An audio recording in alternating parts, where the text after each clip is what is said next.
এয়া আমি আজি গোৱালপাৰাত উপস্থিত হ'লোঁ। গোৱালপাৰা পঞ্চৰত্ন ব্ৰিজ হৈ আমি লাহে লাহে চলন্তপাৰা হৈ আমি অৱশেষত শ্ৰী সূৰ্য পাহাৰ তালৈ যাত্ৰা কৰিম। ইয়াত ব্ৰহ্মপুত্ৰৰ নিচেই ওচৰতে আছোঁ। অলপ পিছতে হয়তো আমি পঞ্চৰত্ন যিখন ব্ৰিজ সেই ব্ৰিজখন পাই যাম। এজন মানুহ গৈ আছে, খোজকাঢ়ি গৈ আছে। ইফালে দেখা পোৱা গৈছে ইয়াৰ এটা পাহাৰটোৰ নাম নাজানো অৱশ্যে, কিন্তু এইখিনিতে এই চাইডটো হৈছে ব্ৰহ্মপুত্ৰৰ পাৰ, আৰু সু চাইডত এনেকুৱা এটা পাহাৰ। ইয়াত এটা কেম্প আছে এনেকুৱা লাগি আছে, ভালকে দেখা নগ'ল। এয়া ব্ৰহ্মপুত্ৰৰ বালি চাপৰি, পানী শুকাই গৈছে, পানী অলপ কম, তলপিনে নামি গৈছে। এই আগতো এটা পাহাৰ, এনেকুৱা পাহাৰ নিশ্চয়কৈ আৰু কেইবাখন পাহাৰ দেখা পাব। বিশেষকৈ আপোনালোকে দেখা পাব যে শ্ৰী সূৰ্য পাহাৰ যিখন, সেই সূৰ্য পাহাৰখন আমি দেখাম। যদিও আমি গোটেইখিনি দেখাব নোৱাৰিম, এটা ছাইডতকৈ আমি যাম। আমাৰ সময়ৰ অলপ অভাৱ হৈছে, সময়ৰ নাটনি, যাৰ কাৰণে আমি গোটেইখিনি দেখাব নোৱাৰিম। ৰাস্তাৰ কাম চলি আছে, ফ'ৰলেন হ'ব, যাৰ কাৰণে ৰাস্তাৰ কামবিলাক খুব দ্ৰুতগতিত হৈ আছে। কিছু ঠাইত আৰম্ভ হৈছেই। এইটো হৈছে আমাৰ পঞ্চৰত্ন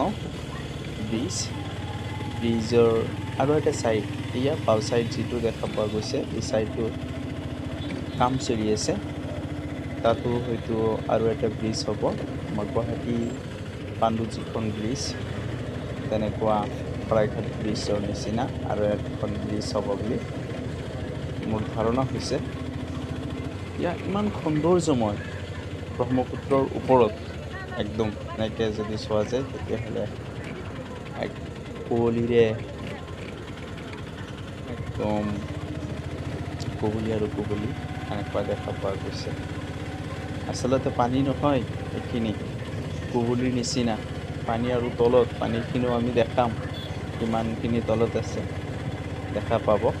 এটা ছাইডেদি গৈ আছোঁ, শব্দ যথেষ্ট হৈছে, গাড়ীখনৰ শব্দ হৈছে মই ধৰিব পাৰিছোঁ, কিন্তু হ'লেও আৰু উপায় নাই। কিছুমানে হয়তো ভাবিব যে নহয়, এটা তাতো কাম চলি আছে। বহুত সময় লৈছে, এইখিনি পাৰ হওঁতে বহুত সময় লৈছে। গাড়ীখনৰ স্পীড প্ৰায় 65 এইখিনিতে গৈ আছে, হয়নে? 60 হ'ব। লাহে লাহে অলপ ব্ৰেক কৰিছে, যাৰ কাৰণে আমি অলপ দেখা পাইছোঁ। আপোনালোকে নিশ্চয়কৈ শেষৰ পিনে চাই থাকিব, আৰু আমোদজনক আৰু আকৰ্ষণীয় কিছুমান দৃশ্য দেখা পাব। এনেকুৱা এটা জাহাজ, সৰু জাহাজ, পানী জাহাজ, বোট। সেয়া গাড়ীৰ ভিতৰৰে যদি চাওঁ, তেতিয়াহ'লে এনেকুৱা দেখা পোৱা যায়। চাইছেনে কিমান ধুনীয়া লাগিছে? ৱাও, ইমান ধুনীয়া লাগিছে ভিতৰ ফালেদি চালে। বাহ, একদম আচৰিত, 3D পিকচাৰৰ নিচিনা। 3D ফটোখিনি যেনেকুৱা হয় তেনেকুৱা দেখা পোৱা গৈছে। ভিডিঅ'টো ভালকৈ ক্লিয়াৰ কৰিব নোৱাৰিলোঁ, তাৰ কাৰণে মই নিজেই দুখিত, যিহেতু চলন্ত গাড়ীত মই চলন্তপাৰা যিটো, সেই চলন্তপাৰালৈ গৈ আছে। ব্ৰিজ শেষ হ'ল। এই ছাইডটোৱে চলন্তপাৰা বুলি ধৰা হয়। সৰু পাহাৰটো, তাৰ পৰাই চলন্তপাৰা আৰম্ভ হ'ব। তাৰপিছত আমি আৰু এটা কথা ক'ম, যিটো আমাৰ বহুত মানুহে জানে, কিন্তু কিছুমান মানুহ আছে যিসকলে নাজানে। পঞ্চৰত্ন বা যোগীঘোপা যিখন ব্ৰিজ, সেই ব্ৰিজখন গোৱালপাৰা আৰু বঙাইগাঁও জিলা সংযোগী, অৰ্থাৎ যিখন আমি চলন্ত পাৰা বুলি কৈ আছোঁ, সেই চলন্ত পাৰা পোৱাৰ পিছতে মানে আমি বঙাইগাঁও পাই গ'লোঁ। এয়া আমি আহ, আহি পালোঁ সূৰ্য পাহাৰ। সূৰ্য পাহাৰৰ এটা চাইড। আমি জাষ্ট অকণমান ঠাইকে আমি দেখাম। ইয়াত কিছুমান মানুহে এই চাইডত কথা পাতি আছে। এই পাহাৰখন চাইছেনে ইমান ধুনীয়া। মানে এইখিনি উঠাৰ পিছত আমি বিভিন্ন ধৰণৰ মূৰ্তি, শিৱলিংগ সেইখিনি দেখা পাম। সেইখিনি মই মানে যদি কিবা হয় সেইকাৰণে মই ফটোটো লোৱা নাই, ভিডিঅ'টো লোৱা নাই।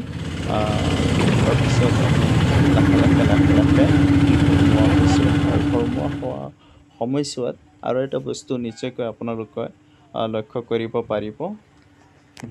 আমি যিহেতু চলন্তপাৰাৰ পৰা বহুত ভিতৰত সোমাই গৈছিলোঁ, তাতে এটা সময়ত মানে কাগজ উৎপাদন কৰা ঠাই। এই ঠাইডোখৰৰ নাম মই পাহৰি গ'লোঁ, নেটত চাৰ্চ কৰিলে হয়তো পাই গ'লোঁ হয়। সেই ঠাইখিনি এই ঠাইখিনি, এই পাহাৰটো যে পাহাৰৰ সেই চাইডটো মানে তাত অলপ আছে ঠাই আছে।